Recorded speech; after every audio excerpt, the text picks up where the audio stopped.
Hi friends आज के इस वीडियो में हम बात करेंगे डिटेल में पूरी इंडस्ट्री को कवर करने की कोशिश करूंगा मैं, ज्वेलरी इंडस्ट्री को। तो वीडियो बहुत डिटेल में होने वाला है, प्लीज आप इसको ध्यान से देखिएगा पूरा लास्ट तक। तो फ्रेंड्स सीधा स्टार्ट करते हैं। वीडियो स्टार्ट करने से पहले मैं आपको बता दूं, प्लीज इसमें से जो भी कंपनीज का मैं नाम लूंगा आप उसको किसी भी तरीके का बाय सेल रिकमेंडेशन ना ले। This video is only for educational purpose. तो फ्रेंड्स देखो, वैल्यू चेन समझते हैं ज्वेलरी इंडस्ट्री की, मतलब कि कौन कौन सी कंपनियां प्रेजेंट है और क्या क्या बिजनेस मॉडल है अलग अलग कंपनीज का। ठीक है, देखो दो तीन टाइप में मैं इसको कैटेगराइज कर रहा हूँ। सबसे पहले देखो, एक जो प्लेयर्स हैं वो पैन इंडिया प्लेयर्स हैं, जैसे टाइटन, कल्याण। दूसरे जो होते हैं वो आपके रीजनल प्लेयर्स, जैसे आप मान लो थंगामाइल है, और आपका सेंको गोल्ड हो गया। और तीसरा जो भी बहुत तेजी से ग्रो भी कर रहा है, जो अभी आईपीओ आया रिसेंटली, पीएन गेटकिल का, फ्रॉम महाराष्ट्र। ठीक है, सेंको प्रेजेंट है ईस्ट इंडिया साइड, मतलब कोलकाता रीजन से। और आपका पीएन गेटकिल है महाराष्ट्र में, जिसका बहुत अच्छा प्रेजेंस है महाराष्ट्र में। और थर्ड मैं कैटेगराइज करूंगा आपको, मतलब कॉन्ट्रैक्ट मैन्युफैक्चरिंग वाले जो कंपनीज हैं, जैसे कि स्काई गोल्ड और आरबीजेड, जो बी टू बी वाले सेगमेंट में है। देखो रीजनल प्लेयर्स और जो स्टार्ट में मैंने बताया आपको पैन इंडिया प्लेयर्स, मतलब टाइटन, कल्याण, सेंको और पीएन गेटकिल, ये सब रिटेल वाले सेगमेंट में है। बी टू सी वाले सेगमेंट में, मतलब डायरेक्ट एक कंज्यूमर को सेल करते हैं, उसको हम बी टू सी मॉडल बोलते हैं। और जो सेकंड कैटेगरी में आपको जो बताया वो बी टू बी सेल्स वाले, मतलब स्काई गोल्ड और आरबीजेड ज्वेलर्स वाले जो प्लेयर्स हैं। आरबीजेड का मिक्स रेवेन्यू आता है, वो डिटेल में हम सब बात करेंगे। मतलब एक जस्ट बिजनेस मॉडल अंडरस्टैंडिंग के हिसाब से मैं आपको बताया, बी टू बी वाले सेगमेंट में जो आते हैं वो मैन्युफैक्चरिंग करते हैं, मतलब यही ज्वेलर्स के लिए, रिटेल ज्वेलर्स के लिए मैन्युफैक्चरिंग करते हैं। तो फ्रेंड्स देखो, अब एक एक करके हम बात करते हैं। सबसे पहले ज्वेलरी इंडस्ट्री, ज्वेलरी सेक्टर क्यों? क्योंकि देखो ज्वेलरी सेक्टर, मतलब आप देखोगे 90s में, और मतलब 90s में आप देखोगे तो मतलब अनऑर्गेनाइज पूरा पूरा मार्केट था अनऑर्गेनाइज सेक्टर के पास, और ऑर्गेनाइज सेक्टर का लगभग 0% था मार्केट शेयर। उसके बाद 2000 से जैसे धीरे धीरे, मतलब पहले 7% हुआ, उसके बाद टाइटन वगैरह जो कंपनी आई उसने बहुत तेजी से मार्केट शेयर गेन किया। धीरे धीरे 2015-20 तक, मतलब 20-25%, अभी अबाउट 35% के आसपास ऑर्गेनाइज्ड सेक्टर कैप्चर कर चुका है ज्वेलरी इंडस्ट्री में। और अभी जो अनऑर्गेनाइज्ड है रिमेनिंग, वो अराउंड 65-70%, जो भी आप बोल लो, 60-65% के आसपास।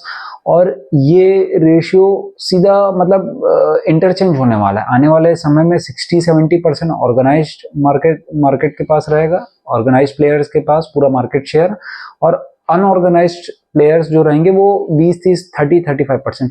देखो ऐसा मतलब क्यों? अब ये सिर्फ हम डाटा पे नहीं बात कर रहे हैं। अगर आप कोई भी सिटी में रहते हो, आप कहीं भी रहते हो, तो आप खुद अपने आसपास देख लो भाई। मेरे खुद मतलब फ्रेंड सर्कल में जैसे कुछ ज्वेलर्स भी थे, तो हमारे मतलब ये टायर 2 टायर 3 सिटीज के की मैं बात कर रहा हूँ, वहां भी मतलब कल्याण और टाइटन ऐसे इतना तेजी से अपना प्रेजेंस बढ़ा रहे हैं ना, कि मतलब अनऑर्गेनाइज प्लेयर धीरे धीरे एग्जिट कर रहे हैं, वो दिख रहा है हमको। आप खुद, मेरे फ्रेंड सर्कल में मैं 2-3 लोग को देख चुका हूँ कि पिछले 4-5 साल में मतलब एग्जिट कर चुके हैं गोल्ड ज्वेलरी वाला जो बिजनेस है। ये दिख रहा है, ट्रेंड शिफ्ट हमको दिख ही रहा है।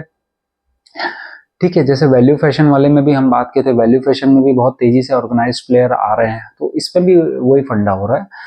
तो फ्रेंड्स अब एक एक करके, मतलब कितना अभी भी ऐसा नहीं कि अगर मार्केट शेयर 35-40% कैप्चर कर लिया है, मतलब बताने का मुद्दा यही था कि अभी भी बहुत अच्छी पोटेंशियल है। मार्केट शेयर अभी भी बहुत बड़ा है, और इंडिया सेकंड मेरे ख्याल से कंजम्पशन है गोल्ड की पूरे इंडिया में। सबसे ज़्यादा कंजम्पशन होती है साउथ इंडिया में गोल्ड की। डायमंड वगैरह ज्वेलरी की नॉर्थ साइड में है, लेकिन साउथ में उतनी नहीं है। और अभी इंडिया में बढ़ रहा है तेजी से डायमंड ज्वेलरी का भी ट्रेंड, लेकिन उतना अभी नहीं आया जितना गोल्ड का छाप है। मतलब इंडिया वाले जितना गोल्ड को पसंद करते हैं, और लैब ग्रोन डायमंड वगैरह भी वो सब भी इशू है, वो भी बात करेंगे हम थोड़ा सा डिटेल में एक एक कंपनी को लेके। तो फ्रेंड्स देखो अब क्या है ना कि सबसे पहले टाइटन देख ले, पैन इंडिया प्लेयर्स पहले हम कवर कर लेते हैं। टाइटन, टाइटन देखो बहुत तेजी से ग्रो किया है, ठीक है, और बहुत वेल्थ क्रिएट करके दी है। अभी जो अभी जो रिसेंट जो डाटा है इसका टाइटन का, इसने अराउंड अराउंड मैं नोट करके रखा हूँ, एक्चुअली बहुत सारी कंपनियां अपन कवर कर रहे हैं ना, 26% से ग्रो किया था Q3 में, FY25 में, और इसका पैट फ्लैट रहा था, ठीक है।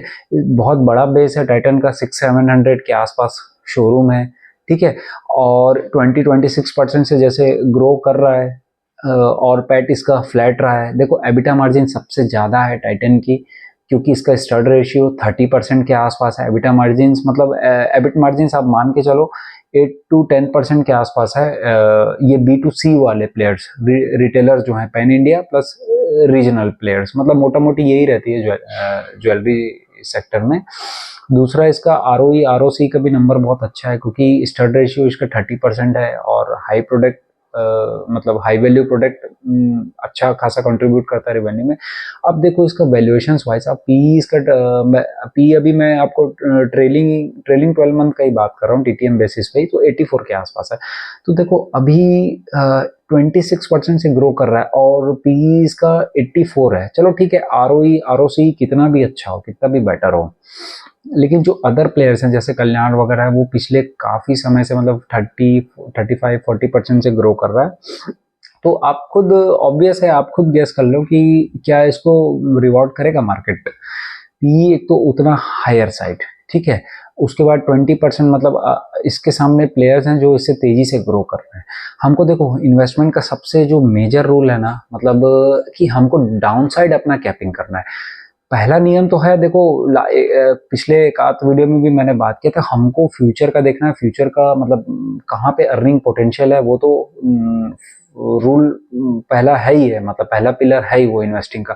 सेकंड पिलर, हमको अपना डाउनसाइड कैपिंग करना है, मतलब अपसाइड में कोई कैपिंग नहीं होनी चाहिए। अपसाइड कितना भी पोटेंशियल रहे, डाउनसाइड हमारा एकदम कैपिंग रहे, मतलब अगर लॉस होए, अगर हम कहीं बेट भी कर रहे हैं तो कम से कम लॉस होए हमारा, ठीक है।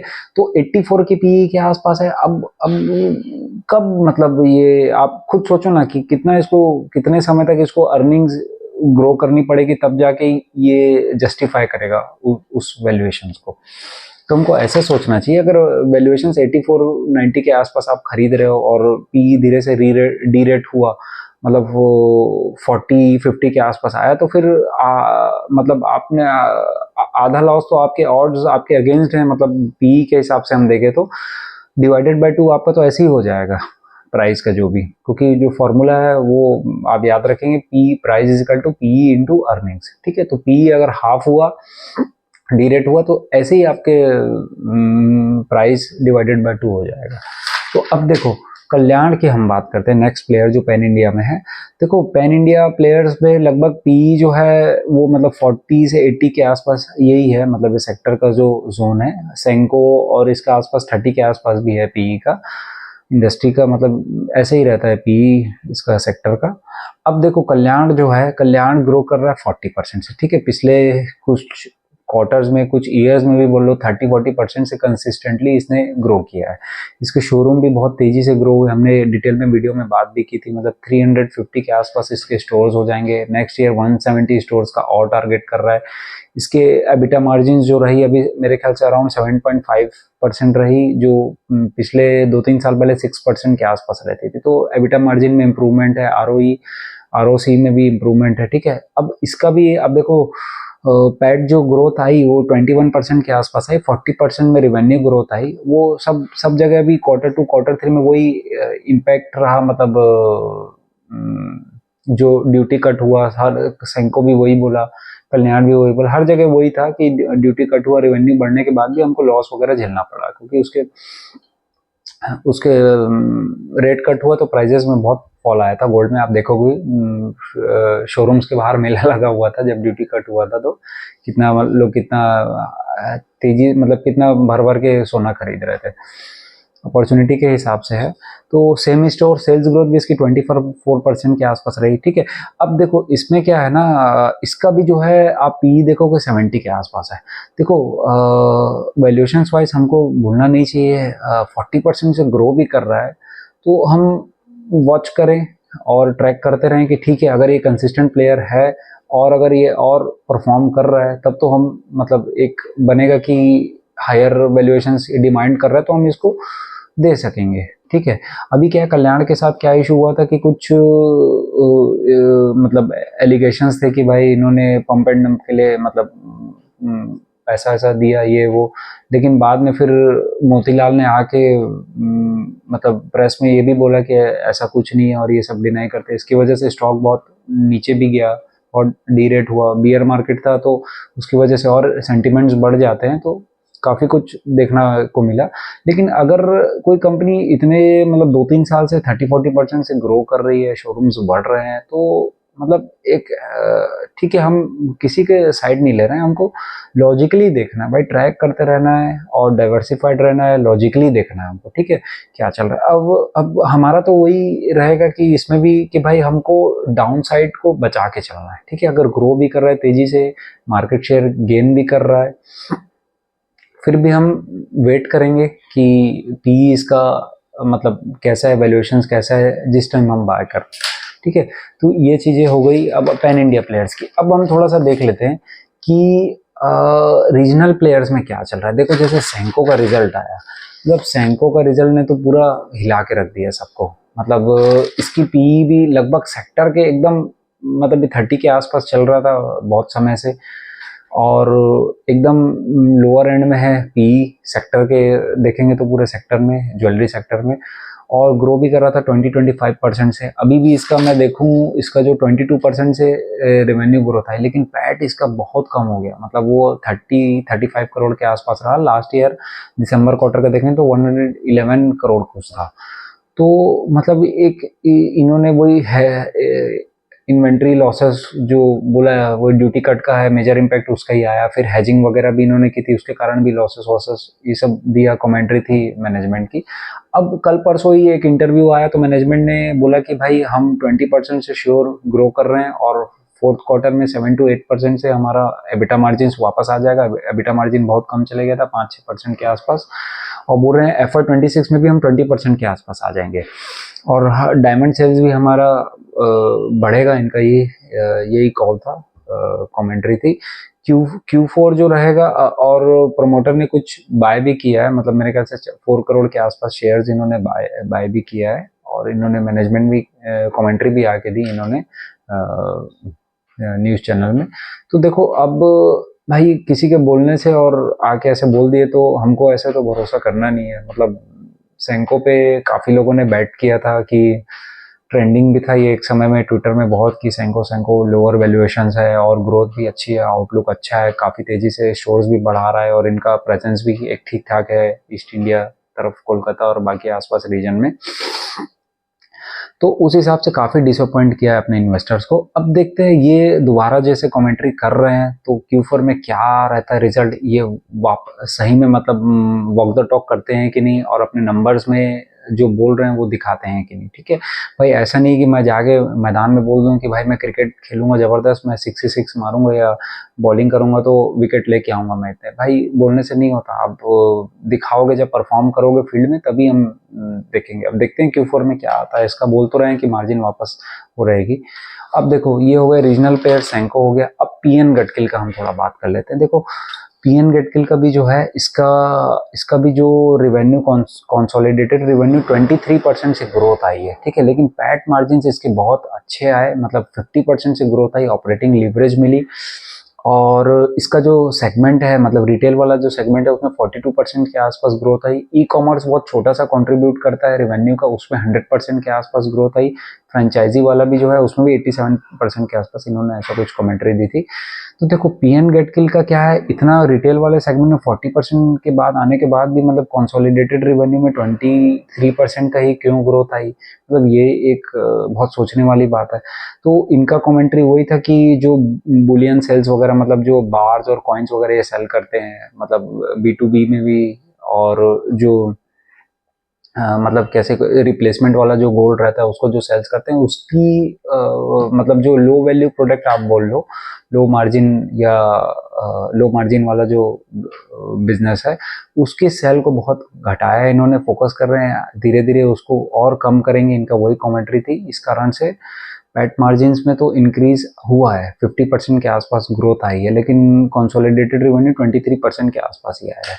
अब देखो पीएन गडकरी का एक क्या है, मतलब आप बोल सकते हो कि सस्टेनेबल एडवांटेज है जो इसका, इकोनॉमिक मोड बोल रहे हैं जैसे भी, ये महाराष्ट्र में पिछले 100 ईयर्स से ज़्यादा से मतलब प्रेजेंस है इसका, और इसने ट्रस्ट वैल्यू, ब्रांड वैल्यू इतनी ज़बरदस्त बनाई है कि इनके शोरूम में मतलब जो कन्वर्जन रेशियो, जैसे कोई एंटर करता है तो 93% के आसपास कन्वर्जन रेट है, मतलब 100 लोग जा रहे हैं तो 93% उसमें मतलब परचेस करके ही बाहर निकल रहे हैं, तो ये एक बहुत बड़ी बात होती है। दूसरा क्या है कि महाराष्ट्र रीजन से, जैसे मैं भी कुछ एक दो लोग से बात हुई थी, तो अच्छी खासी ब्रांड प्रेजेंस है, 60% इसका रेवेन्यू वहीं से आता है, और इनका वही क्लस्टर बेस मॉडल है, मतलब एक्सपेंशन का, कि पहले ये महाराष्ट्र में नंबर 1 बनना चाहते हैं, टाइटन को बीट करना चाहते हैं, फिर ये धीरे धीरे आसपास के रीजन में, मतलब एमपी और जो भी है आसपास का पेशवा रूट फॉलो करेंगे, इन्होंने बताया था अपने कॉन कॉल में, उसके हिसाब से एक्सपेंड करेंगे, ठीक है। और अब देखो इसका जो स्टडेड ज्वेलरी के भी रहा वो 40% से ग्रोथ आई, और स्टडेड रेशियो अभी इनका 7.5% के आसपास है, बाकी कल्याण और टाइटन का 30% के आसपास है स्टडेड रेशियो। और इनकी एक अच्छी बात ये लगी, देखो कॉन कॉल में जैसे समझ में आया कि जो ब्रेक इवन है, मतलब जो इनका 18 to 24 मंथ्स करीब होता है, ब्रेक इवन पीरियड होता है कोई भी एक शोरूम का, अगर कोई भी नया शोरूम ओपन करता है तो उसको ब्रेक इवन आने में ज्वेलरी इंडस्ट्री में हम 18 to 24 मंथ्स मान के चलते हैं, लेकिन ये बोल रहे हैं ये 15 to 18 मंथ्स में ही अपना ब्रेक इवन अचीव कर लेंगे, मतलब 39 कुछ स्टोर्स थे इनके, उसके बाद 9 स्टोर्स और ओपन किए थे Q3 में, फिर इनका टारगेट था कि टोटल 53 ये कंप्लीट करेंगे, तो अराउंड 50-51 के आसपास हो गए। 5 मार्च को भी एक स्टोर और ओपन किया इन्होंने, 2 ये और ओपन कर लेंगे इस क्वार्टर के एंड तक, इनका ये था कमेंट्री।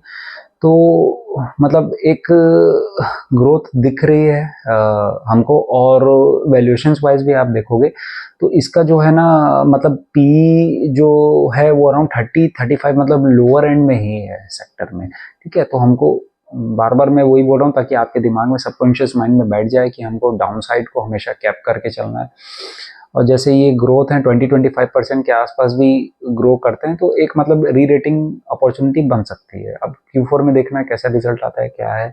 और अच्छा इनका ROE ROC भी इनका अच्छा खासा है, टाइटन के इक्वलेंट है 30% के आसपास, क्योंकि देखो इनके में पहले हैजिंग नहीं थी, ये हैजिंग इनकी बहुत कम थी, मतलब हैजिंग मतलब जैसे कोई भी इन्वेंट्री ये परचेस करते हैं तो अगर कम में परचेस कर लेते हैं और प्राइस बढ़ जाता है गोल्ड का तो इनको बेनिफिट होता है, इसी वजह से इनका ROE और ROC दिख रहा था कि मतलब अच्छा खासा था नंबर्स में। अब ये क्या है, ये Q3 तक इनका कमेंट्री आई कि 100% इन्होंने अपना हेज कर दिया, मतलब वो गोल्ड मेटल लोन से या फिर जो भी है MCX कॉन्ट्रैक्ट वगैरह को हैच कर देंगे, तो प्राइजेस फ्लक्चुएशंस का उतना इफेक्ट नहीं आएगा इन्वेंट्री गेन या इन्वेंट्री लॉसेस पे। अब ये भी बोल रहे हैं कि 50 के आसपास अगर स्टोर है तो 25 स्टोर्स और ओपन करेंगे, ठीक है, मतलब 50% के आसपास तो स्टोर्स में ही ग्रो करेंगे, ऐसा बोल रहे हैं, इनका यही टारगेट है FY26 का। देखो कल्याण का भी 170 स्टोर्स ओपन करने का टारगेट है FY26 में।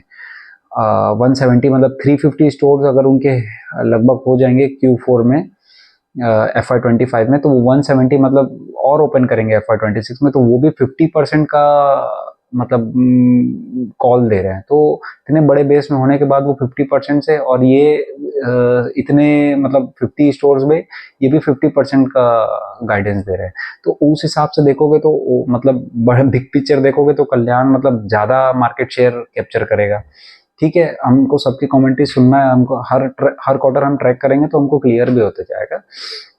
तो ऐसे देखना है फ्रेंड्स, इतना डिटेल में मैं हर कंपनी को कवर करके इसलिए बताया क्योंकि देखो हमको सबसे पहले बिजनेस सेंस होना जरूरी है। ठीक है, हम शेयर मार्केट में जाते हैं, देखते हैं प्राइस वाइज ये वो, प्राइस तो खैर देखना ही नहीं है हमको, हमको तो मतलब सीधा अंडरलाइंग बिजनेस देखना है क्या कैसा चल रहा है।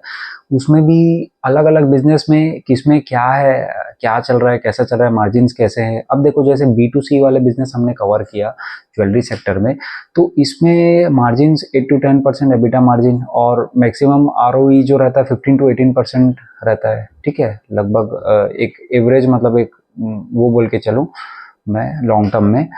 तो इसकी हायर मार्जिन B2C है, डायरेक्ट रिटेलर्स हैं, तो उसमें मार्जिन ज़्यादा रहता है। ये एक बिजनेस मॉडल ये हो गया। अब दूसरा स्काई गोल्ड और RBZ का जैसे हम बात करें, तो स्काई गोल्ड और RBZ में आप देखोगे तो ये B2B में डील करते हैं। अब इसके भी मैं आपको बताऊंगा, देखो कि इसमें जो है जैसे क्या जो बड़े जो कंपनी है जैसे टाइटन, ये वो सब इनको मैन्युफैक्चर करने के लिए इनको अपना गोल्ड देते हैं और ये अपना उनको मैन्युफैक्चर करके मतलब जो भी गोल्ड वोल्ड दे देता है। ठीक है, अब देखो इसमें मार्जिन कम होते हैं, 4 to 6% के आसपास रहते हैं। लेकिन अब इसमें एक ड्रॉबैक ये भी है कि रिटेल में पैसा तुरंत आ जाता है भाई, क्रेडिट उधारी ज़्यादा नहीं रहती। लेकिन B2B वाले बिजनेस में अगर आप बिजनेस फील्ड से बिलोंग करते हो, बार बार मैं वही बोलता हूँ, बिजनेस सेंस होना ज़्यादा जरूरी है। ठीक है, तो इनको पेमेंट डिले आएगी, ऑब्वियस है।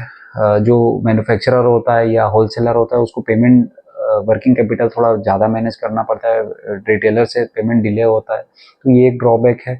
लेकिन अभी जैसा है हम जो ट्रेंड देख रहे हैं, मतलब पूरी ज्वेलरी सेक्टर जो इतना तेजी से बढ़ रहा है, तो ये एज अ प्रॉक्सी प्ले भी कर रहे हैं स्काई गोल्ड और RBZ जैसे। तो इसमें क्या होता है प्रॉक्सी, मतलब देखो जैसे टाइटन और बाकी कल्याण और ये सबको क्या है ना कि उनको बहुत तेजी से ग्रो करना है, अपना ब्रांड वैल्यू बना के रखना है। वो अपने ब्रांड में, अपने डीलरशिप में, अपने शोरूम्स में वो एक्सपेंस कर रहे हैं। ठीक है, वो उनको ये मतलब नहीं है कि वो जाके बार बार इन्वेंट्री चेंज होती है, नए मॉडल्स आते हैं तो वो जाके मैन्युफैक्चर करेंगे। वो किसी ना किसी को देंगे मैन्युफैक्चरिंग के लिए, क्योंकि वो अपना मार्केट शेयर, अगर इधर एनर्जी वेस्ट करेंगे और इधर पैसा खर्चा करेंगे मैन्युफैक्चरिंग में, तो उधर मार्केट शेयर लॉस होगा। वो इसीलिए मैन्युफैक्चरर को ढूंढते हैं। तो मैन्युफैक्चरर भी बहुत तेजी से ग्रो हो रहे हैं, स्काई गोल्ड और ये सब मतलब 80 90 100% का ग्रोथ है, मतलब इस ईयर भी आप देखोगे तो।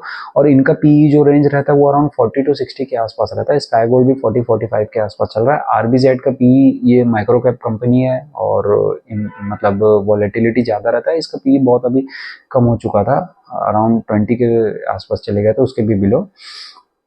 तो पैट मार्जिन्स बहुत अच्छा है, 4 times ग्रोथ आई थी स्काई गोल्ड में। ठीक है, उसका भी डिटेल में हमने वीडियो बनाया था, वो सब मैं देखूंगा, डिस्क्रिप्शन में मैं डाल दूंगा स्काई गोल्ड और वो सबका। ठीक है, अब देखो सबसे अच्छा वॉल्यूम ग्रोथ इसकी बहुत अच्छी आई। आप देखोगे Q3 में 447 kgs पर मंथ की वॉल्यूम आई इनकी स्काई गोल्ड की, जो लास्ट ईयर Q3 में 270 kgs था पर मंथ।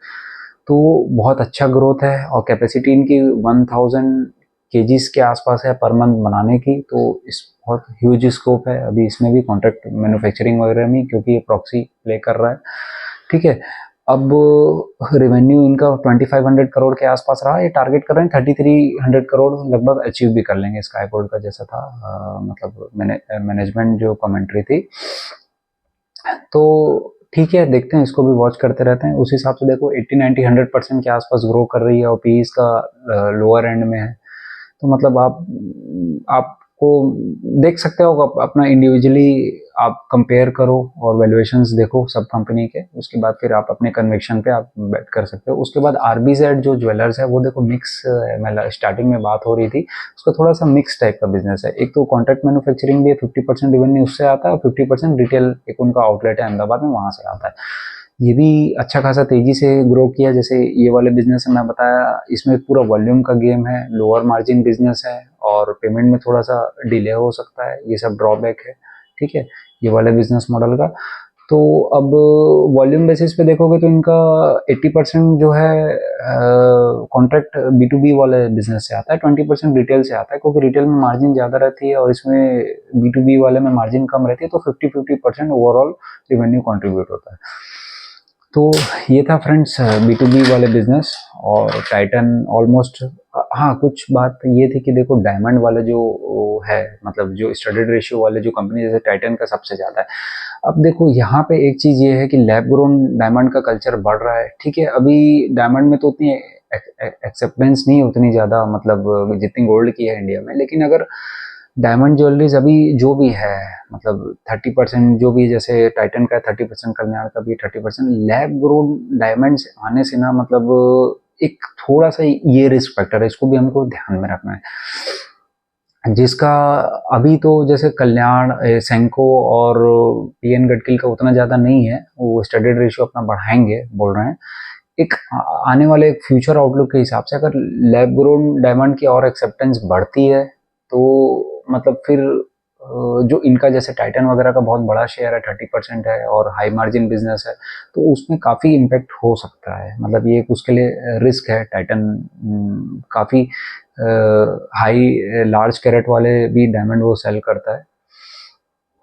तो लैब ग्रोन डायमंड जैसे हमने बात किया था, वो सर्टिफिकेट वाली कंपनी थी क्या, इंटरनेशनल जियोलॉजिकल, उसका अमेरिका में एक्सेप्टेंस मतलब इतना लोग मांग ही नहीं रहे हैं कि हमको सर्टिफिकेट की अब ज़रूरत उसकी कम होते जा रही है। तो लैब ग्रोन डायमंड जैसे धीरे धीरे प्रचलित होगा तो ये सब की उतनी मतलब नेचुरल का उतना महत्व नहीं रहेगा। आप देखोगे ना अभी नेचुरल का प्राइस इतना ज़्यादा है, इसका इतना कम है, और एक्सेप्टेंस बढ़ जाएगी तो धीरे धीरे जैसे आप हिस्ट्री में जाके देखोगे तो एल्यूमिनियम पहले ना यूज होता था, मतलब एज अ ज्वेलरी वगैरह, धीरे धीरे बनने लग गया, मैन्युफैक्चरिंग होने लगी तो उसका चलन ही खत्म हो गया। तो वो एक रिस्क फैक्टर है, मतलब आप देख सकते हो टाइटन वगैरह में, जिसमें ज़्यादा वो है।